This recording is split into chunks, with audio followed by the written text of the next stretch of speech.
감사합니다. 트럼펫 연주 너무 잘했습니다. 은혜스럽습니다. 늘 찬양대 귀한 헌신에 감사합니다. 모든 게 정말 사랑스럽고 고맙습니다. 너는 눈을 들어 동서남북을 바라보라. 내가 보는 모든 땅을 내가 너에게 줄 것이라.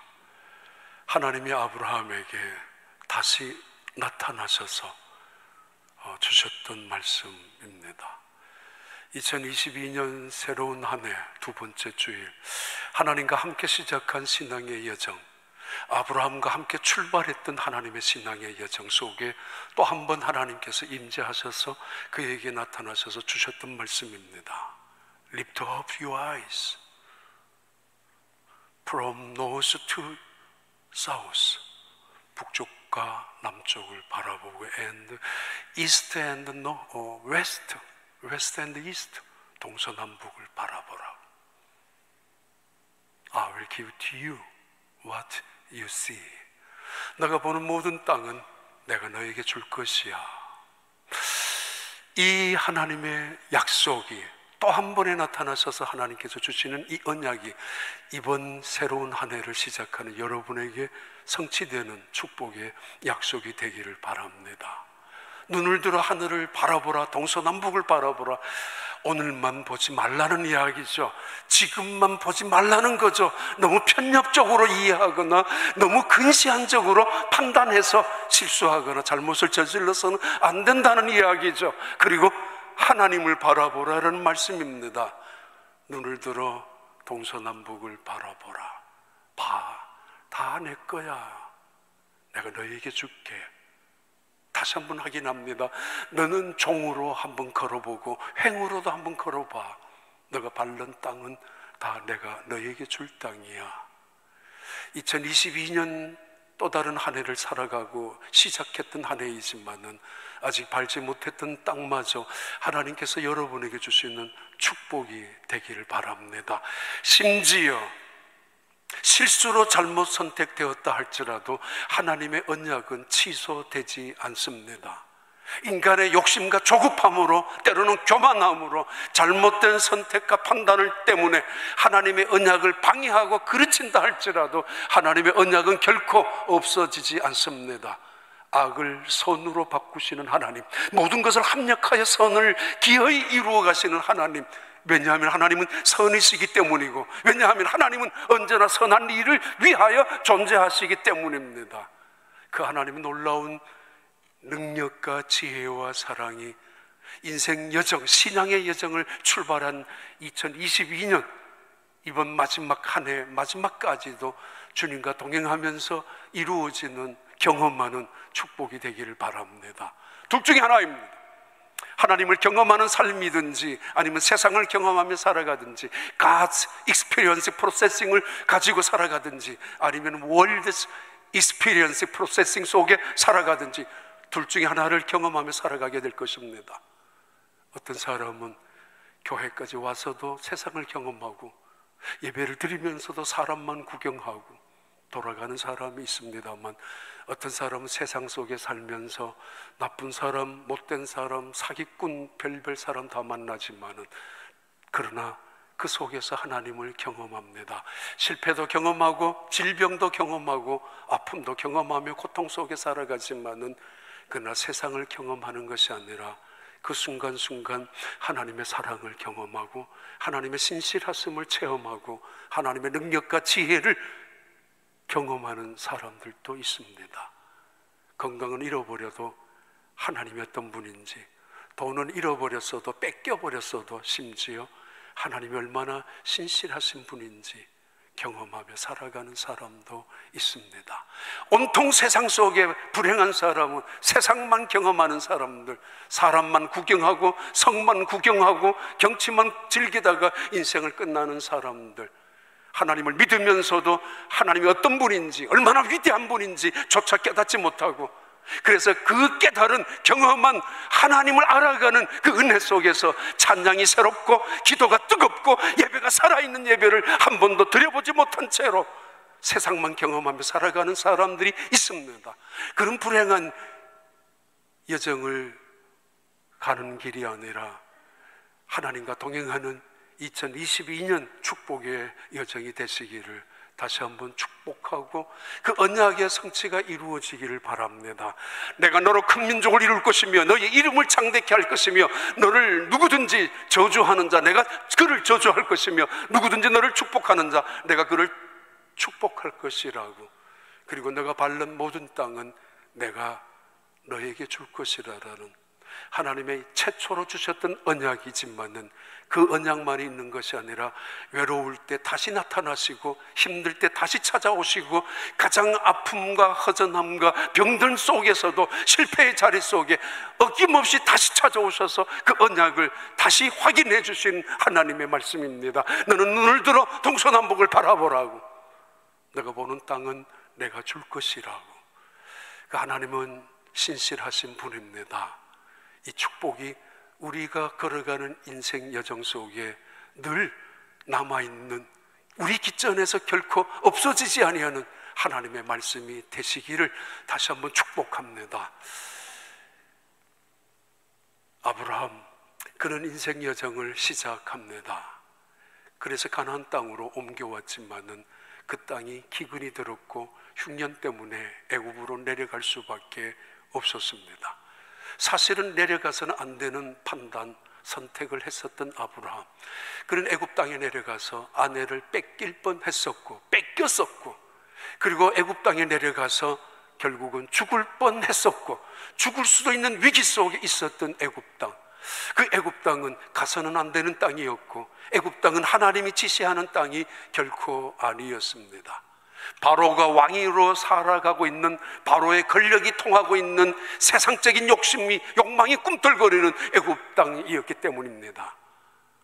그 땅에서 그의 실수가 있었고 잘못된 판단이 있었지만은 하나님의 기가 막힌 지혜와 능력과 권능을 통해서 아브라함을 다시 가나안 땅으로 돌려보냈고, 아브라함은 은과 금을 갖고 풍성한 재물을 가지고 가나안 땅에 다시 돌아왔습니다. 그 옛날 처음 가나안 땅에 도착했을 때 세겜 베델 길목에서, 계곡에서, 그 산 언덕에서 제단을 쌓고 하나님을 불렀던 그곳으로 그들은 다시 돌아왔습니다. 그곳이 하나님의 집이었고 그곳이 하나님께 예배드렸던, 하나님이 원하시는 땅이었고 하나님이 지시하는, 가라고 한 땅이 그곳이었기 때문에 그들은 돌아오자마자 다시 제단을 쌓고 하나님의 이름을 불렀습니다. 얼마나 감격했던지. 죽을 뻔한 고비 속에서 건진받은 이 아브라함, 그들의 노래는, 그들의 기도는, 그들의 재물은 살아있는 재물로 하나님께 예배를 드렸을 것이 분명합니다.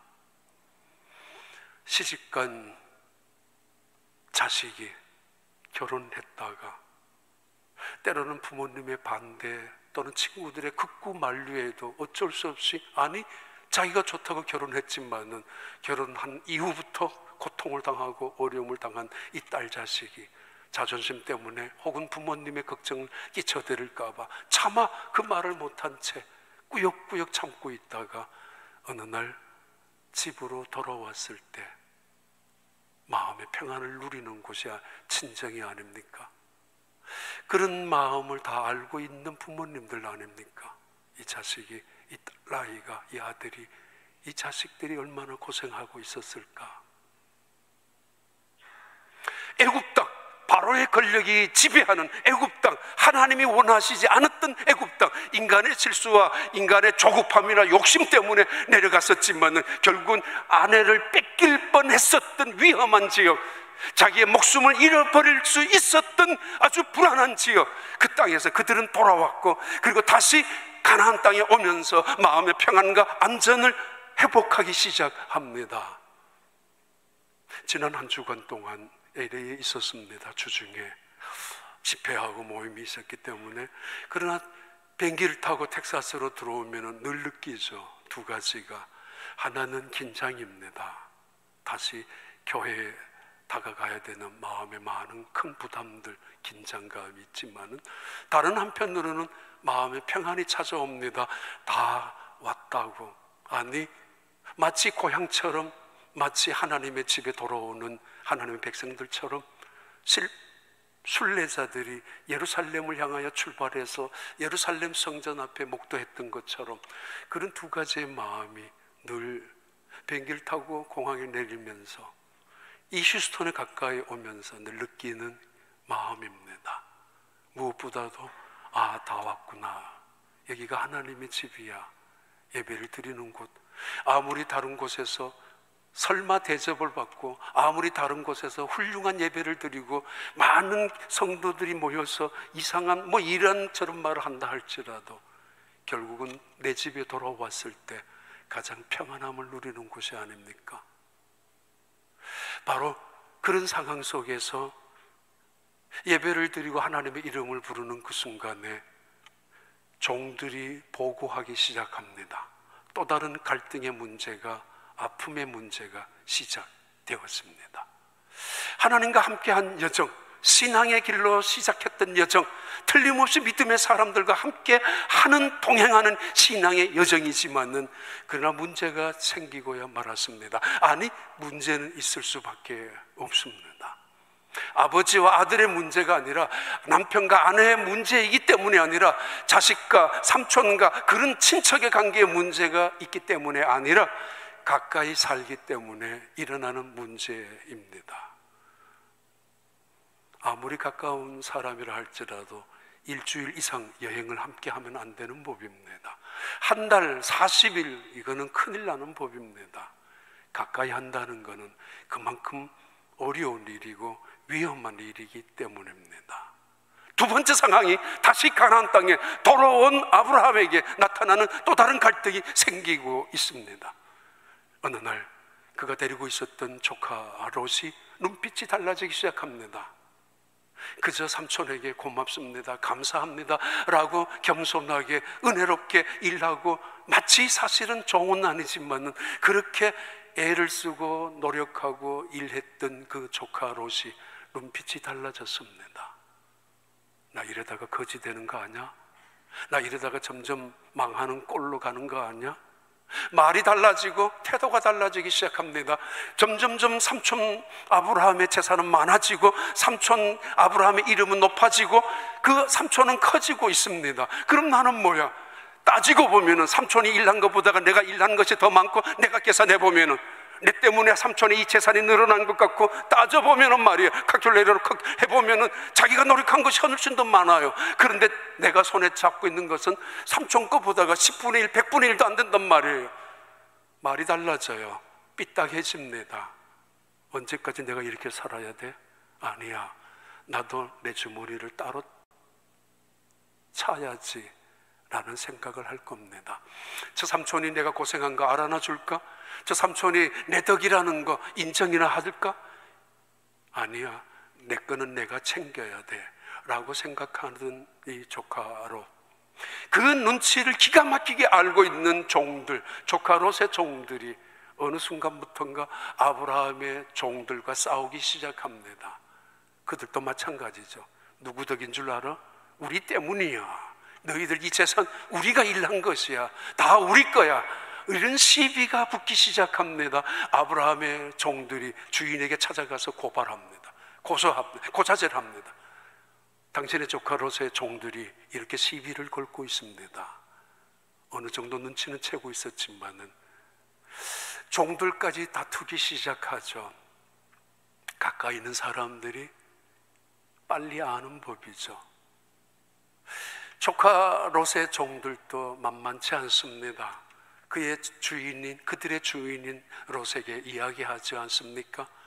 당신의 삼촌 아브라함의 종들이 우리를 업신여기고 무시합니다. 우리마저도 그 사람들이 우리가 마치 자기들의 종인 것처럼 우리에게 하대까지 하고 마치 우리를 종처럼 취급하고 있습니다. 조카 롯이 듣고 싶었던 이야기를 종들이 하고 있습니다. 이런 갈등의 문제가 시작됩니다. 2022년 시작하면서 우리는 주님과 함께 여정을 시작하지만은 동시에 가까운 사람들과 함께 이 길을 갑니다. 그 사람이 얼마나 좋은 사람인지 얼마나 나쁜 사람인지 상관없이 가까이 한다는 이야기는 모험이라는 것이고 위험이 도사리고 있다는 것을 의미합니다. 부부의 문제만이 아니라 친척의 문제이기 때문에 문제가 불거진 것이 아니라 이 문제는 함께 걸어가고 있기 때문에 닥치는 문제들입니다. 여행을 떠나면 누구나 편하고 싶고, 집을 나가면 누구나 안전한 곳에 자리에 앉고 싶고, 누가 먼저 그 자리에 차를 타더라도 잠을 자더라도 좀 더 좋은 곳에 눕고 싶고, 인간의 마음입니다. 하루 이틀 대접해주고 일주일까지 배려해주겠지만은 한 달 계속될 수는 없습니다. 지까지 게 뭐야? 꼭 내가 여기까지 와서 배려해야 돼? 지는 뭐야? 나 여기 와서 몸종처럼 여행을 다니는데 끝까지 내가 이 짓을 해야 돼? 라는 생각이 어느 순간 꿈틀거리기 때문입니다. 문제는 이 갈등을 어떻게 해결할 것인가? 창세기 13장 2절부터 4절까지 한번 읽고 지나갈까요? 아브라함에게 가축과 은과 금이 풍부하였더라. 그가 네게부에서부터 길을 떠나 베델에 이르며 베델과 아이 사이 곧 전에 장마 쳤던 곳에 이르니 그가 처음으로 제단을 쌓은 곳이라. 그가 거기서 여호와의 이름을 불렀더라. 아브라함은 애굽 땅에서 돌아왔습니다. 애굽의 왕은 바로였지만 바로의 권력이 있었던, 죽을 뻔한 위험이 도사렸던 애굽 땅에서 돌아와서 하나님의 집, 하나님께 제단을 쌓았던 그곳에 다시 돌아오자마자 제단을 쌓고 여호와 이름을 부르기 시작했습니다. 근데 문제가 생겼습니다. 창세기 13장 5절부터 7절까지 말씀이죠. 아브라함의 일행 롯도 양과 소와 장막이 있으므로 그 땅이 그들이 동거하기에 넉넉하지 못하였으니 이는 그들의 소유가 많아서 동거할 수 없었음이니라. 그러므로 아브라함의 가축의 목자와 롯의 가축의 목자가 서로 다투고 또 가나안 사람과 브리스 사람도 그 땅에 거주하였는지라. 이 말은 지금 어느 날 멀쩡하게 생긴 사람들이 가나안 땅에 들어와서 살기 시작했습니다.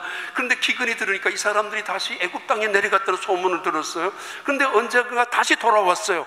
은과 금을 풍부하게 가지고 돌아왔어요. 무슨 일이야? 아, 정말 대단해. 저 사람들이 하나님의 축복 속에 살아가는 사람들이야.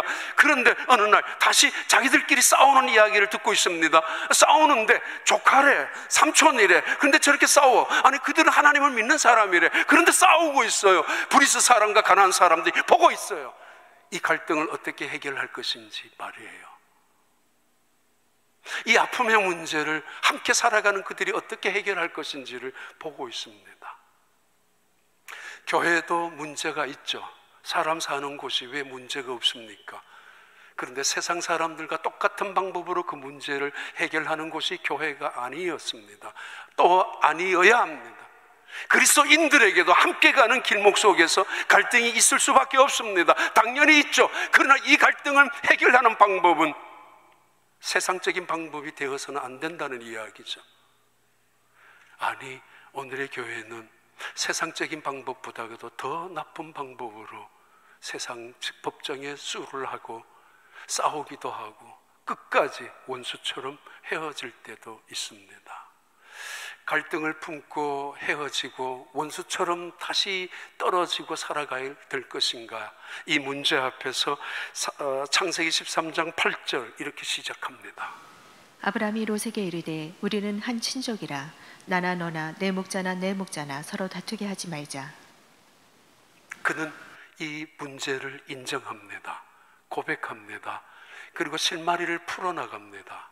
그 유명한 데일 카네기 80년 전, 100년 전에 인생관계론, 행복론을 쓴 책이지만은 지금도 여전히 그가 말한 모든 인간관계론, 행복론의 가치의 모든 이야기들, 그리고 명언들, 격언처럼 나타난 명언들은 여전히 유효합니다. 이유는 100년 전의 인간관계나 오늘날의 인간관계나 동일하기 때문입니다. 1000년 전의 인간관계나 오늘의 세계 인간관계도 사람 사는 곳은 동일한 문제가 거듭 반복되기 때문이고 인간의 본성도 마찬가지이기 때문에 그때 말이 그대로 유효합니다. 카네기의 이야기죠. 문제를 직시하라고, 문제를 인정하라고. 마치 문제 없는 것처럼 포장하고 문제를 끌어안고 사는 것이 마치 잘하는 것처럼 살아가는데, 그것은 문제를 골마지게 하고 더 큰 상처를 만드는 것이라고. 우리는 문제 없어요, 봉합했어요, 우리는 화해했어요, 때로는 눈물도 흘리면서 해결했는 것처럼 이야기하지만은, 때로는 시간이 지나가면 해결되는 것처럼 기다리고 있지만은 그렇지 않더라고. 적당히 넘겨서는 안 된다고 말하죠. 그러기 위해서는 잘못을 지적하고, 그러기 위해서는 시시비비를 따져가면서 먼저 평가를 내리는 것이 아니라, 아브라함은 이렇게 시작합니다. 너와 나는 한 골육 아니냐고. 매우 중요한 정체성을 이야기합니다. 우리는 핏줄 아니냐라고. 더 나아가서는 우리는 하나님의 백성 아니냐, 하나님 이름을 부르고 살아가는 하나님의 택한 백성들로 살아가고 있고, 가나안 사람들, 브리스 족속들이 지금 우리를 바라보고 있는데 우리가 싸워서야 되겠느냐라고. 그 말은 스킵되어 있지만은 중요한 긍정적인 자기 정체성을 분명히 밝히고 있습니다. 우리는 친척이라고. 너의 아버지가 나와 형제였다고. 넌 내 조카야. 싸워서는 안 된다는 거죠. 세상적인 방법으로 해결해서는 안 된다는 거죠.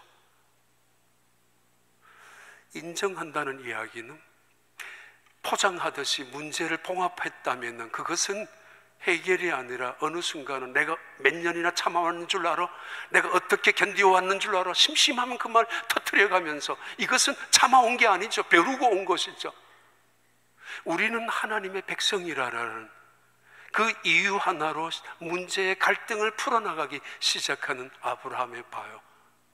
고린도전서 6장에서는 이렇게 말합니다. 7절과 12절 말씀이죠. 너희가 피차 고발함으로 너희 가운데 이미 뚜렷한 허물이 있나니 차라리 불의를 당하는 것이 낫지 아니하며 차라리 속는 것이 낫지 아니하냐. 모든 것이 내게 가하나 다 유익한 것이 아니요 모든 것이 내게 가하나 내가 무엇에든지 얽매이지 아니하리라. 사도 바울이 고린도 교회를 향하여 주어졌던 첫 번째 편지입니다. 가슴 아픈 편지였고, 눈물로 쓴 편지였고, 비참한 마음으로 쓴 편지 속에 이렇게 말하죠. 차라리 불의를 당하는 것이 낫지 아니하냐, 차라리 썩는 것이 낫지 아니하냐. 너가 세상의 법정에서 소송에서 이겨서 너가 옳은 사람으로, 너가 의로운 사람이고, 그리고 그 사람이 나쁜 사람이고 그 사람이 못된 사람으로 판명이 났다 할지라도, 그래서 하나님의 교회는 어떻게 되며, 그래서 하나님의 이름, 하나님의 영광은 어떻게 되었느냐라고. 너의 자존심이, 너의 진실이, 너의 의로움이 하나님의 영광보다 더 중하냐 말이야. 원수처럼 세상보다도 더 잔인한 방법으로 무섭게 싸우는 그 교회를 향하여 주셨던 말씀입니다. 차라리 썩는 것이 낫지 않으냐고.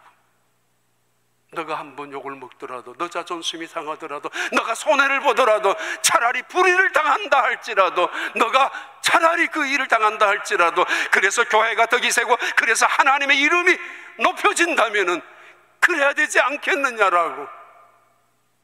모든 것이 가하나 모든 것이 덕을 세우는 것이 아니요 모든 것이 가하나 다 유익한 것이 아니라고. 아무리 진실한 이야기라도 다른 사람을 배려하지 않는 진실은 오만일 수 있습니다. 그 이유는 그 사람, 내 진실 때문에, 내 의로움 때문에 그 사람은 사람들에게 매도당할 수 있기 때문입니다. 모든 것이 가하나 내가 생각이 옳았고 내 판단이 옳았고 나는 틀림없이 더 많은 용서를 해주고 있음에도 불구하고 아브라함은 인정하죠. 그리고 먼저 찾아갑니다. 그는 배웠습니다. 항상 하나님이 그에게 먼저 찾아오셨다라는 것을 그는 경험했습니다. 가장 마음이 아플 때, 때로는 선택하는 순간에 한 번 말씀하시고 어떻게 살아가는가 주시하고 팔짱을 낀 채 바라보고만 계신 하나님이 아니라 힘들 때마다 찾아오셔서 말씀하셨던 하나님, 너는 눈을 들어 동서남북을 바라보라.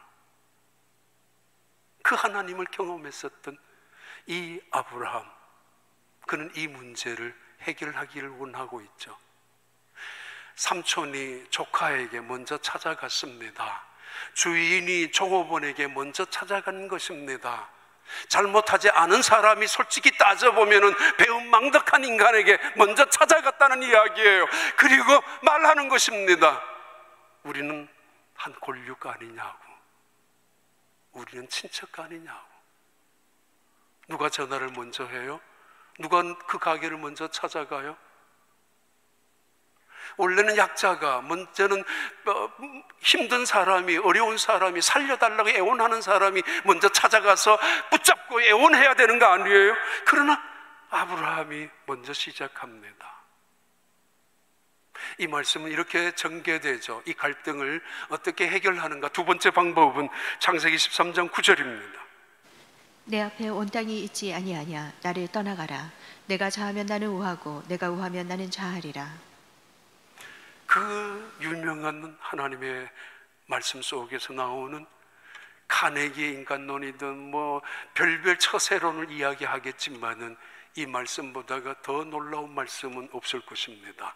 너희가 대접받고자 하는 대로 먼저 대접하라. 이것이 율법이며 선지자의 대강령이니라. 예수님의 말씀처럼 이 말씀, 너가 자하면 내가 우할 것이고 너가 우하면 내가 자할 것이라고. 흔히 말하는 이기적이고 욕심 많고 교양 없는 인간 앞에서 어떤 도덕적 우월감에서 니까짓 뭐 할 필요 있겠니? 나 그냥 네가 원하는 대로 다 해. 그런 도덕적인 우월감에서 내뱉는 이야기가 아닙니다. 강자의 입장에서 약자를 배려하듯이, 가진 자의 입장에서 못 가진 자를 불쌍히 여기듯이 그냥 털썩 내뱉는 말도 결코 아닙니다. 아니, 인간을 살아가는 인생은 다 이런 거야 라고 체념하듯이 포기하듯이 달관한 것처럼 내뱉어내는 말이 아닙니다. 나 상관없다고, 너 마음대로 하라고. 너가 자하면 내가 우할 것이고 너가 우하면 나는 자할 것이야. 포기와 체념 속에서 내뱉는 말이 아니에요. 이 말은 선택적입니다. 나는 하나님을 선택한다라고. 이것은 자원적입니다. 나는 먼저 내가 우할 수도 있고 자할 수도 있지만은 이 선택권의 우선이 내게 있지만은 기득권에, 그리고 나는 나이도 많지 않느냐, 너는 누구 덕으로 살았느냐고, 누구 때문에 살았어. 그럼에도 그는 내려놓고 자원적으로 하나님을 선택하는, 그리고 자원적으로 기꺼이 어떤 억압이나 강요나 폭력적인 결정이 아니라는 의미죠. 자원하는 마음에서 신앙의 결단입니다. 너가 자하면 if you go to right, I will left. I will go to left. 내가 왼쪽으로 가겠다고. 적당히 체념이 아니라는 이야기입니다. 나는 하나님을 선택해. 내게는 하나님이 계셔. 그 하나님이 나에게 시작하신 말씀이 너로 민족을 이룰 것이고 내가 너로 이름을 창대케 할 것이며, 그 말씀 나는 지금도 믿고 있고, 그리고 하나님 말씀하셨지 않습니까? 너는 내가 보여줄 땅으로 가라고, 지시할 땅으로 가라고. 그의 비전이었고 꿈이었고 그의 인생의 삶의 목표 지점이 하나님이 보여줄 땅이고 하나님이 지시하는 땅이었기 때문에 그런 모든 것을 내려놓고 있지 않습니까? 너가 자하면 내가 우할 것이라고 말이에요. 적당히 체념하며 적당히 처세술을 부리며 나아가는 것이 아니라 적당히 문제를 봉합시키고 원수가 되고 싫으니까 지나가는 이야기가 아니라 나는 하나님이야. 너가 자하면 내가 우할 것이라고. 이 말씀이 이렇게 계속됩니다. 10절부터 13절까지의 말씀이죠. 이에 롯이 눈을 들어 요단 지역을 바라본즉 소알까지 온 땅에 물이 넉넉하니 여호와께서 소돔과 고모라를 멸하시기 전이었으므로 여호와의 동산 같고 애굽 땅과 같았더라. 그러므로 롯이 요단 온 지역을 택하고 동으로 옮기니 그들이 서로 떠난지라.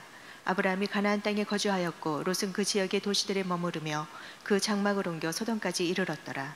소돔 사람은 여호와 앞에 악하며 큰 죄인이었더라. 예. 조카 롯이 눈을 들어 자기가 봅니다. 보니까 소할 땅 근처의 모든 땅들이 애굽 동산 같았습니다. 본 적은 없지만은 이야기로만 들었던 애굽 땅, 강이 흐르고 수많은 나무들이 열매를 맺었던 그 땅같이 보였습니다. 그리고 더 위험한 단어가 나타나는데 그 땅이 애굽 땅처럼 보였습니다. 롯이 선택하는 기준은 아브라함이 선택하는 기준과는 전혀 다른 선택 방법이었고 가치의 기준을 갖고 있었습니다. 애굽 땅 같았다고. 그의 마음에 언제부턴가 애굽 땅이 자리 잡기 시작했었다라는 의미입니다. 그리고 자기 마음속에 자리 잡기 시작한 애굽 땅은 마치 커다란 성처럼 다가와 있었고, 그리고 그것은 그의 목표처럼 눈앞에 언제나 아른거리는 인생의 가치로 자리 잡았습니다. 애굽 땅. 가서는 안 되는 땅이었고 죽음의 땅이었기 때문에, 머물러서는 안 된 땅이었고 바로의 권력이 꿈틀거렸던 땅이었기 때문에, 아니 하나님의 백성을 노예처럼 발목을 묶어 놓는 땅이 애굽 땅이었는데 그는 애굽 땅을 못 잊어 했습니다. 자기의 삼촌 아브라함과 잠시 머물렀던 애굽 땅, 이 조카 롯은 애굽 땅에 마음이 뺏겨버리고 말았습니다. 젊은 아이들 뉴욕에 갔다 오면은, 아니면은 나이 드신 분들 LA 다녀오면은 여러 가지로 편리하고 편안하고 아주 거창한 도시의 문화 속에서 어떤 유흥 속에서 아주 즐거운 곳일 수도 있지 않습니까? 이 롯은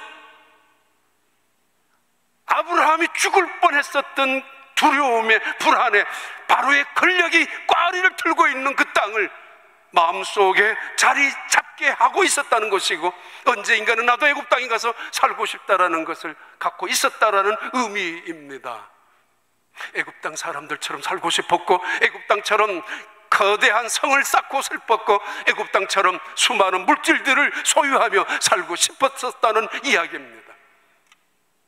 어떤 사람들은 지나가는 빌딩만 보면 저거 이 빌딩을 이렇게 하면 좋은데, 아니면 비어있는 빌딩만 보더라도 쫓아가서 주인이 누군가 의논하기도 하고, 아니면 어떤 지역을 보기만 하더라도 계산이 되죠. 탁월한 비즈니스 있는 사람들이 주시는 은사이기도 합니다. 자, 저 빌딩을 어떻게 돌리면은, 은행에서 어떻게 론을 하면은 몇 년 후면은 이런 계산을 할 것입니다. 탁월한 비즈니스에 어떤 능력이 있는 분들은 그렇게 잘 합니다. 그런데 잊어버려서는 안 됩니다. 거기에 플러스 알파 변수가 아니라 하나님의 은혜가 없으면은 그 모든 것은 망한다는 사실 말입니다. 꽤 많은 사람들이 이 사실을 잊어버리고 관과하고, 내 계산, 내 칼큘레이터를 쳐보고, 내 생각, 내 경험, 지나간 모든 것들을 사람들에게도 조사도 해보고, 또는 이것저것 검소도 해보겠지만은, 그러나 그것으로 충분하지 않습니다. 롯은 에덴 동산같이 보이는 그 땅, 롯은 애굽 땅처럼 보여졌던 그 땅을 선택합니다. 이것이 고린도전서 10장 32절부터 33절까지의 말씀은 우리에게 이렇게 권면합니다. 유대인에게나 헬라인에게나 하나님의 교회나 거치는 자가 되지 말고 나와 같이 모든 일에 모든 사람을 기쁘게 하여 자신의 유익을 구하지 아니하고 많은 사람의 유익을 구하여 그들로 구원을 받게 하라. 언제부턴가 태도가 달라지기 시작한 이 조카 롯, 세상적인 방법으로 해결한다면은 아브라함은 이렇게 불러서 호통을 쳐야 했습니다.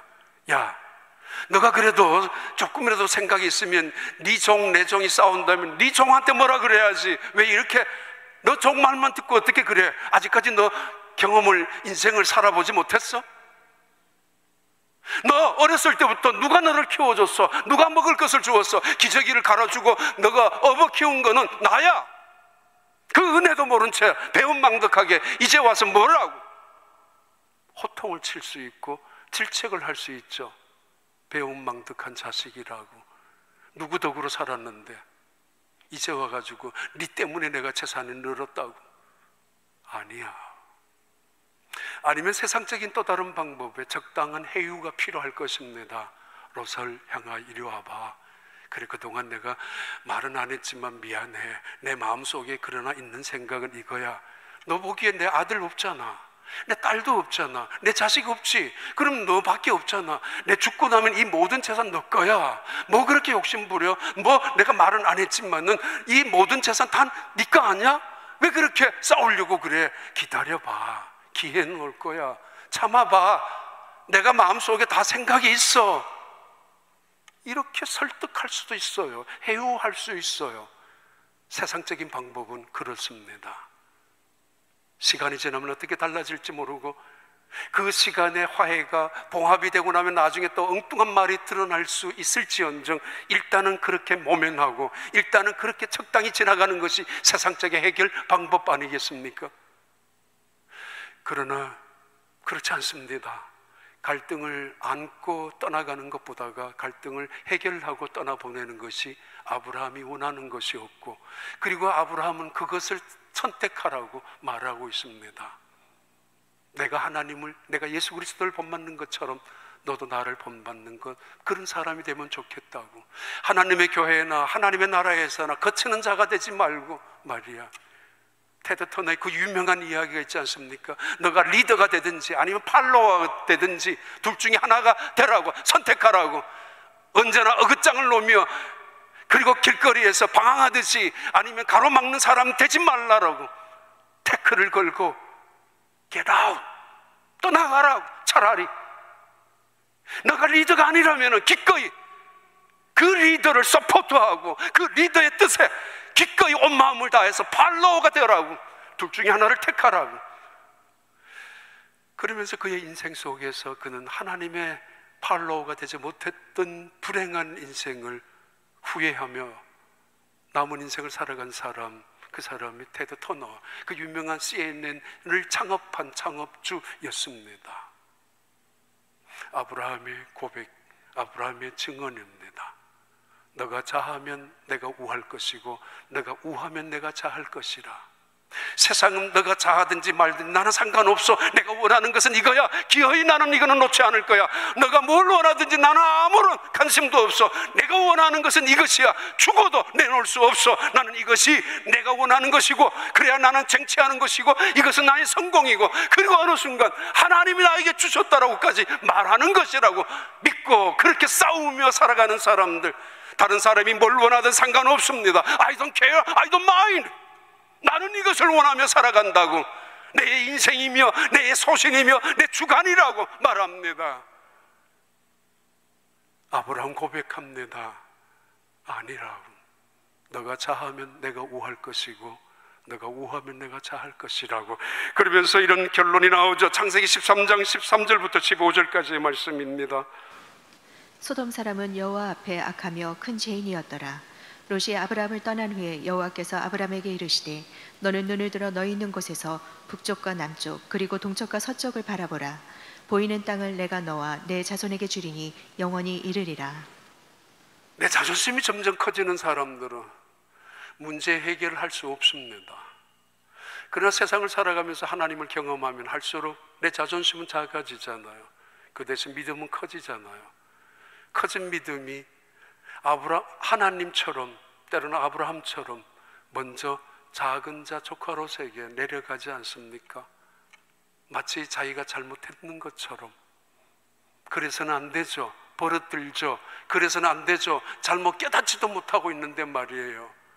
그러나 믿음이 커진 사람들은 그렇게 행동할 수 있습니다. 하나님이 얼마나 위대하신다는 걸 알기 때문에 말입니다. 신앙은 믿음이 커지는 거, 하나님이 얼마나 위대하시다라는 거 경험하며 고백하며 증언하는 거 아닙니까? 그래서 예배 드리는 거 아니에요? 그래서 거룩한 예배고 살아있는 예배 아닙니까? 그래서 찬양이 간절하고 기도가 뜨거운 거 아니에요? 그 하나님이 얼마나 위대하신 분인지 경험했기 때문에 말이에요. 끝이 아니에요. 내가 선택을 했다고, 내가 결정했다고, 내가 다 내려놓았다고, 내가 손해보았다고 끝이 아닙니다.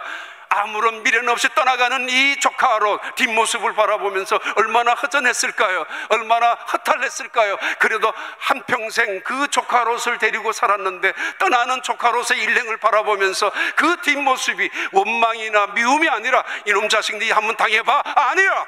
마치 결혼시켜 집을 나가는 딸아이, 집을 나가는 아들 바라보면서 자기들은 기쁘죠. 결혼식 후에 마치 행복이 기다리는 것처럼, 놀라운 기쁜 일만 있는 것처럼 기쁜 마음으로 아무런 근심도 없이 집을 나가지만은 그 딸 자식을, 아들 자식을 바라보는 부모님의 마음은 미운 것이 아니라 답답하고 안타깝죠. 앞으로 닥칠 고난이, 앞으로 닥칠 아픔이 얼마나 많은데, 헤쳐나갈 세상의 어려운 일들이 얼마나 많은데, 그리고 저들끼리 얼마나 잘 살 수나 있을까? 아프죠. 가슴이 아프죠. 떠나가는 뒷모습을 횡하니 바라보았던 아브라함, 축복을 빌어주고 있지 않습니까? 아니 원래 롯은 이래야 됐습니다. 삼촌, 지금은 아닙니다. 아직은 떠날 수 없습니다. 아직은 힘이 없습니다. 삼촌에게 더 많은 것을 배워야 하고, 삼촌에게 더 많은 내가 많은 것들을 얻어야 할 텐데 뺏어가는 게 아니라, 지금은 아니라고, 나는 내 혼자 살 수 없다라고 말해야 되지 않았습니까? 아니면은 삼촌, 나도 삼촌에게 임했던 하나님의 말씀을 들을 때까지는, 아니 하나님께서 아브라함을 삼촌에게 동행하시고 삼촌을 지켜주시고 삼촌이 역사하실 때마다, 위험할 때마다 나타나셔서 도와주셨고 이끌어 주셨던 하나님을 내 눈으로 보기 전까지는, 내 귀로 하나님의 말씀을 들기 전까지는 떠나갈 수 없습니다. 말해야 되지 않았습니까? 아니 도대체 애굽 땅이 뭐가 그렇게 좋았다라고, 아니 도대체 애굽 동산이 이제는 없어져 버린 땅이지만 그것이 그의 마음속에 얼마나 큰 것이었지만, 큰 것이었길래 미련 없이 떠나가고 말았습니까? 아브라함의 하나님, 그 하나님을 내가 만나기 전까지, 아브라함의 하나님, 삼촌의 하나님, 그 말씀이 내게도 이루어지기 전까지는 떠나갈 수 없습니다라고 해야 되지 않았습니까? 그런데 미련 없이 떠난, 그의 계산대로 떠난 그는 소돔성 근처에 집을 짓기 시작했었고, 점점점 그의 집은 소돔성 안으로 들어갔었고, 마침내 소돔성 안에 성공한 사람들이 앉는 성문 어귀의 자리를, 꽈리를 틀고 앉기 시작했습니다. 처음에는 내 믿음만 지키면 되지 뭐라고 생각했겠죠. 처음에는 내 자식들 교육시킬 때까지만 기다릴 거야 라고 했겠죠. 아니면 처음에는 많은 재산 모을 때까지, 빚 갚을 때까지 머무를 거야. 그리고 돈이 모이면은 선교하며 살 거야. 아니 내가 그 소돔성에 아무리 악한 사람이 있다 할지라도, 하나님을 대적한다 할지라도 나는 그 성에 들어가서 하나님의 이름을 증거하며 살 거야. 그래도 하나님의 뜻이 아닐까 우기고 들어갔겠지만은, 스스로가 합리화시켰겠지만은, 그들은 잿더미가 되고 말았고 아내는 소금 기둥이 되고 말았습니다. 계산에 미스한 거 있죠. 하나님이 함께 하시지 않는다면 이 모든 계산은 무효가 된다는 것 말입니다. 떠나버린, 미련 없이 떠나버린 롯, 그것을 바라보았던 아브라함에게 하나님은 다시 나타나셨습니다. 전능자가 피조물에게 오셨습니다. 먼저. 그리고 말씀하셨습니다. 아브라함아, 눈을 들어 동서남북을 봐. 자, 너가 서 있는 그 땅에서 보라고. 봐. 멀리 갈 필요도 없어요. 산 위에 가야만 하나님을 만나는 것도 아니에요. 바다 끝에 가야만 하나님이 계신 것도 아니에요. 너가 있는 이 자리, 외로운 자리죠. 다 내려놓은 자리죠. 손해본 자리죠. 조카 롯에게조차도 배신당한 듯한 아픔을 느끼는 자리였어요. 그러나 하나님이 바로 그 순간에 오셔서 말씀하십니다. 눈을 들어 동서남북을 봐라. 이 모든 거 내가 너에게 줄 것이야. 몇 년 전에 남아프리카 공화국에 갔을 때 우리 교회에서 타가서를 지어줬어. 유치원 같은 몇 개 건축했는데, 그 곳에서 건너편에 마다가스카르라는 큰 섬이 있어요. 옛날에는 프랑스 영토 식민지였고, 그리고 오래전에는 인도 사람들이 가서 모든 상권을 장악하고 있었고, 요즘에는 중국 사람들이 많이 가서 그 땅을 점령하듯이 움직이고 있는 그 마다가스카르, 우리나라보다 더 큰 땅입니다. 섬이지만 아프리카 땅에 동쪽으로 딱 떨어져 있는, 우리 교회에서 그때 학교, 국민학교를 하나 건축했었을 때 갔습니다. 그 선교사님이 저를 데리고 갔는데, 여러 곳을, 거기서는 길을 못 만들어요. 산이 하도 진흙탕이라서. 그리고 길을 제대로 만들려면 많은 돌들을 가져와야 되는데 이게 어려운가 봐요. 그래서 모든 길은 대부분 강으로 다녔고, 저 갔을 때는 헬리콥터 타고 다녔죠. 산 위에 산 위로. 그런데 그 선교사님이 저를 데리고 교도소로 갔습니다. 특별한 교도소였는데 대부분 그 마다가스카르라는 지역의 교도소는 그렇게 운영되고 있다고 그랬어요. 들어가서 교도소 안에 들어가 보니까 교도소가 아니라 어느 시장터 같았습니다. 창살로 만드는 감옥이 하나도 없고, 어떤 집은 천막으로, 어떤 집은 나무로, 어떤 집은 뭐 이상한 집처럼 돌덩어리로 만들어 놓은 그 집들을 죄수들이 안에 들어가서 살고 있었고, 낮이면 시장도 생기고 뭐 마켓도 생기고 술집도 뭐 연결되어 있겠지만 다, 그러나 술도 팔고 있고 과자도 팔고 있고 옷가게도 있고, 그 교도소 안에 이루어지는 마치 시장터 같았습니다.